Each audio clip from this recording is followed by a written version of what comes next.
Hello everyone, welcome to कक्षा affairs. अपनी कक्षा अपना एग्जाम। इस वीडियो लेक्चर में हम बात करेंगे 27 नवंबर 2021 के 10 मोस्ट इंपोर्टेंट क्वेश्चन के बारे में जो कि करंट अफेयर से रिलेटेड होंगे।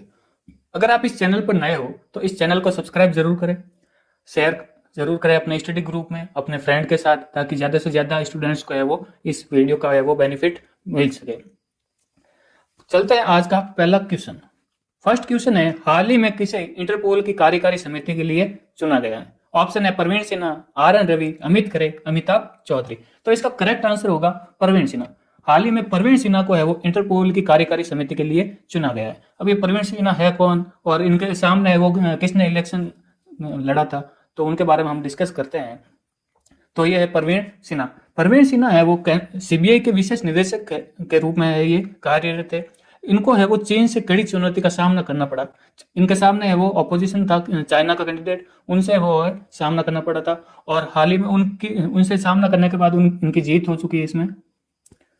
और इन्हें इंटरपोल यानी कि international criminal police organization, Interpol की फुल फॉर्म क्या है? International criminal police organization. Highlight कर देता हूँ मैं इसे, just a second, yellow colour में ले लेते हैं इसको, हाईलाइट कर देते हैं इंटरपोल के फुल फॉर्म को। इंटरनेशनल क्रिमिनल पुलिस ऑर्गेनाइजेशन यानी कि इंटरपोल, इसकी कार्यकारी समिति में है वो एशिया के लिए प्रतिनिधि चुना गया है। किसको? प्रवीण सिन्हा को। इसमें चुनाव में है वो 4 प्रतियोगिता ने हिस्सा लिया था। किसने? चाइना ने, किसने? चाइना था एक, सिंगापुर, दक्षिण कोरिया और जॉर्डन थे। भारत के राष्ट्रीय केंद्रीय ब्यूरो यानी कि NCB इंडिया ने इस चुनाव के प्रचार के लिए दुनिया भर के अपने समकक्षों से संपर्क किया। इस्तांबुल तुर्की में चल रहे हैं अभी 89th इंटरपोल महासभा, उसी के दौरान ये इलेक्शन हुए थे। तो इंटरपोल महासभा कहाँ चल रही है? इस्तांबुल तुर्की में, है ना। तो यहाँ पर ये चल रही है महासभा, इसी के दौरान है वो ये इलेक्शन हुए थे। इंटरपोल के बारे में बात करते हैं तो टोटल है वो 195 मेंबर्स हैं। कितने? 195 मेंबर्स। इसी मेंबर के साथ ये जो इंटरपोल है दुनिया का सबसे बड़ा अंतर्राष्ट्रीय पुलिस संगठन है। दुनिया का सबसे बड़ा अंतर्राष्ट्रीय पुलिस संगठन है, ये भी हमें ध्यान में रखना है। दुनिया का सबसे बड़ा अंतर्राष्ट्रीय पुलिस संगठन भी है। और पूरी दुनिया में इसके 7 क्षेत्रीय ब्यूरो है। पूरी दुनिया में कितने क्षेत्रीय ब्यूरो है? 7। इसका ये एस्टेब्लिशमेंट हुआ था 1923 में। एस्टेब्लिश्ड हुआ था 1923 में, है ना। और इसका आदर्श वाक्य, पुलिस को एक सुरक्षित दुनिया से जोड़ना है। आदर्श वाक्य क्या है? पुलिस को एक सुरक्षित दुनिया से जोड़ना है। ठीक है, ये चीज ध्यान रखना है। आदर्श वाक्य, पुलिस को एक सुरक्षित दुनिया से जोड़ना है। और इसका हेडक्वार्टर है फ्रांस के लियोन में। फ्रांस के लियोन में कहाँ पर है हेडक्वार्टर? हेडक्वार्टर फ्रांस के लियोन में, ये ध्यान। और इसके अध्यक्ष है किम जोंग यांग। किम जोंग यांग, ये ध्यान रखना। अध्यक्ष कौन है? किम जोंग यांग। तो ये सारी चीजें आपको इंटरपोल के बारे में ध्यान रखना है। और एक चीज ये ध्यान रखना है कि कार्यकारी समिति में है वो एशिया के लिए प्रतिनिधि किसे चुना गया था? तो प्रवीण सिन्हा को। ऑपोजिशन, टक्कर देने वाला ऑपोजिशन कौन था? चाइना। और कितने चुनाव में कितने प्रतियोगी थे? चाइना, सिंगापुर, दक्षिण कोरिया और जॉर्डन भी थे। तो ये सारी चीजें आपको ध्यान रखना है। और इंटरपोल की महासभा कहाँ चल रही है अभी? तुर्की में। तुर्की के कैपिटल इस्तांबुल में। तुर्की की कैपिटल इस्तांबुल में ये महासभा चल रही है।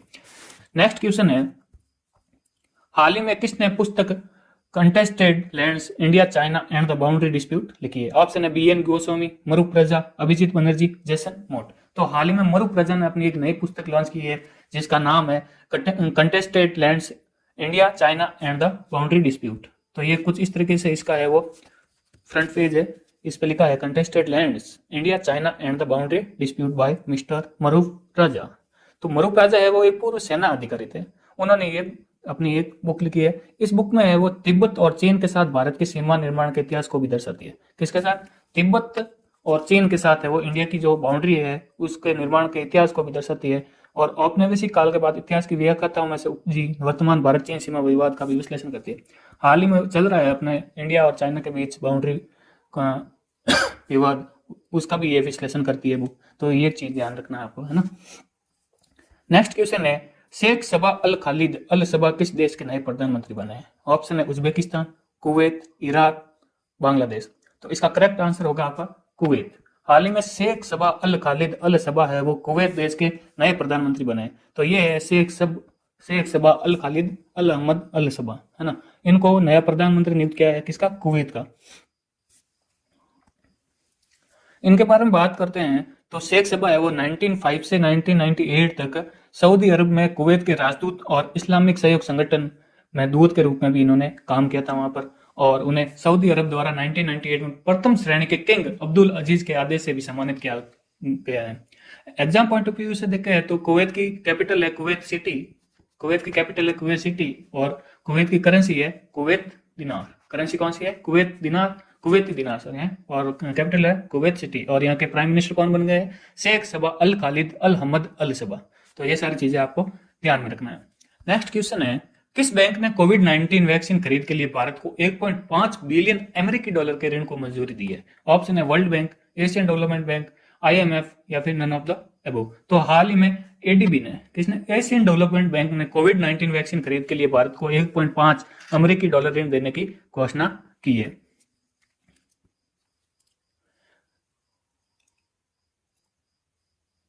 इस फंड का उपयोग है वो देश के अनुमानित 31.7 करोड़ लोगों के लिए कम से कम 66.7 करोड़ कोविड-19 वैक्सीन खुराक की खरीद के लिए ये किया जाएगा, है ना। अब ये आंकड़ा कैसे?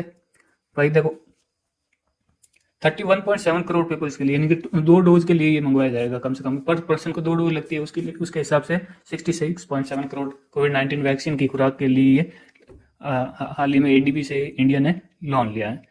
एशियन इंफ्रास्ट्रक्चर इन्वेस्टमेंट बैंक से इस परियोजना के लिए अतिरिक्त 500 मिलियन अमेरिकी डॉलर का वित्तपोषी होने की भी उम्मीद है।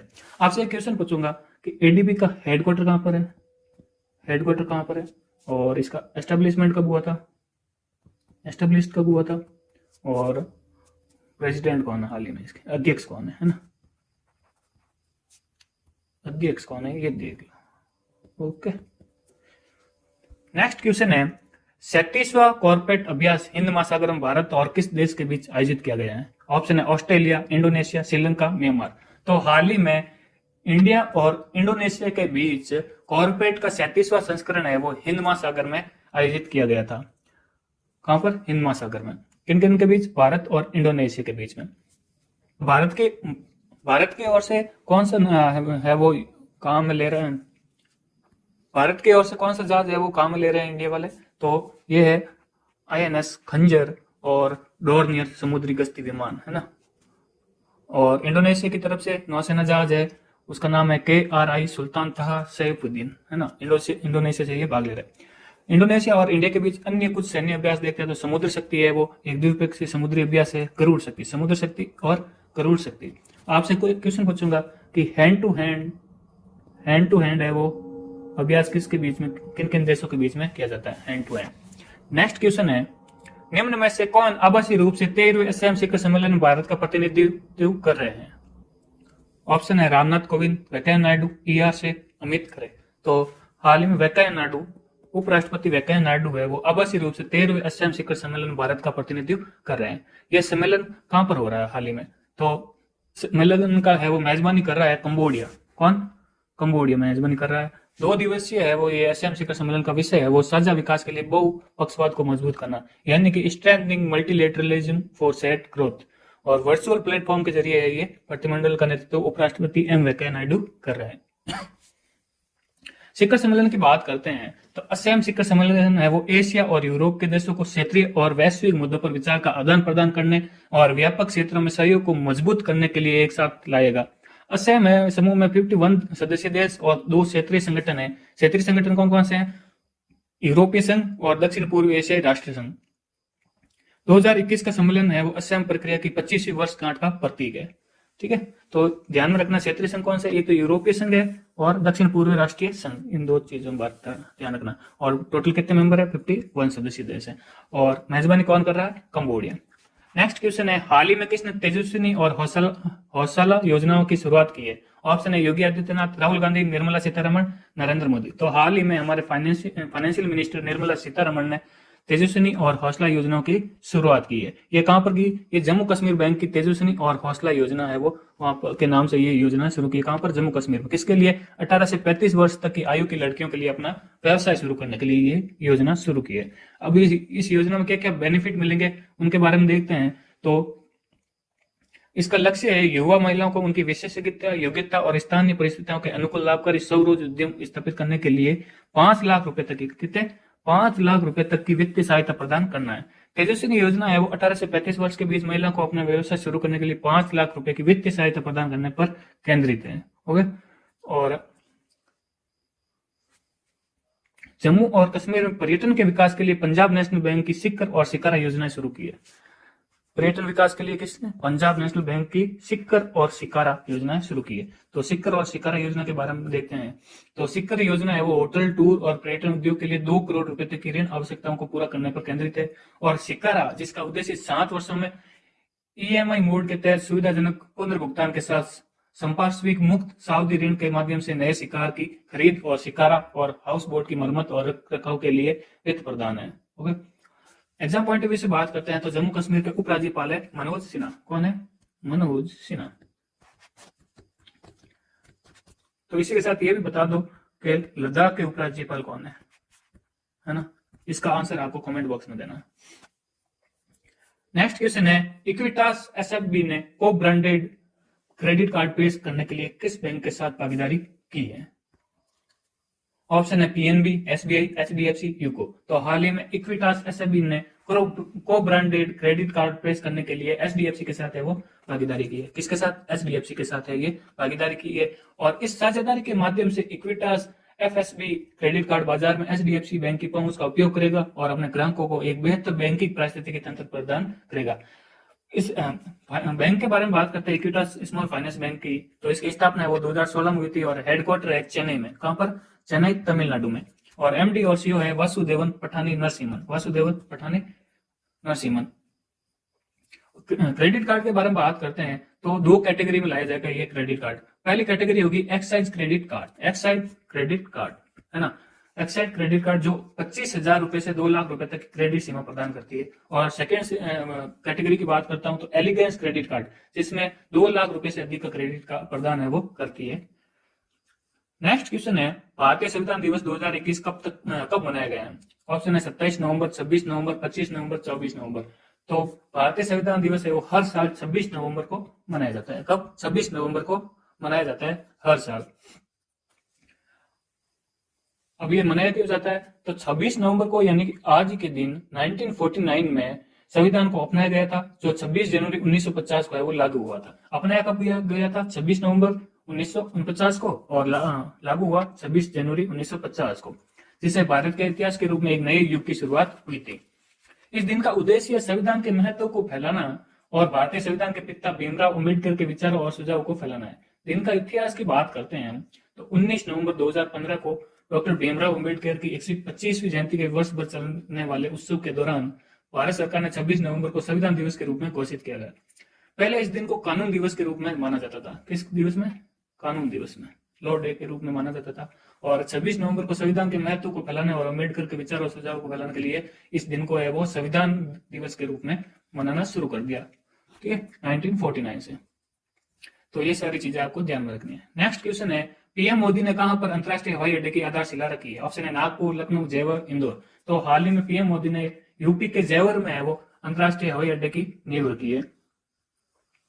जेवर हवाई अड्डा है वो दिल्ली राष्ट्रीय राजधानी क्षेत्र यानी कि एनसीआर में दूसरा अंतरराष्ट्रीय हवाई अड्डा है। यह उत्तर प्रदेश का 5वां अंतरराष्ट्रीय हवाई अड्डा है। उत्तर प्रदेश का 5वां और दिल्ली एनसीआर का दूसरा हवाई अड्डा है। उत्तर प्रदेश भारत में सबसे अधिक अंतरराष्ट्रीय हवाई अड्डों वाला राज्य बन गया है।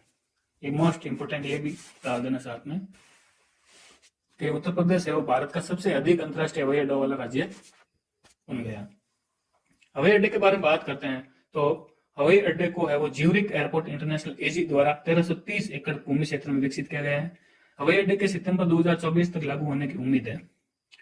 ठीक है, और इसी के साथ में ये भी ध्यान रखा गया है कि ये देश का पहला शुद्ध शून्य उत्सर्जन हवाई अड्डा होगा। देश का, भारत का सबसे बड़ा भी होगा और देश का पहला शुद्ध शून्य उत्सर्जन हवाई अड्डा होगा, है ना। शुद्ध शून्य कार्बन होगा, सॉरी, यानी कि 0 कार्बन एमिशन, ये टारगेट रखा गया, 0 कार्बन एमिशन। ओके, तो ये सारी चीजें आपको ध्यान रखना है।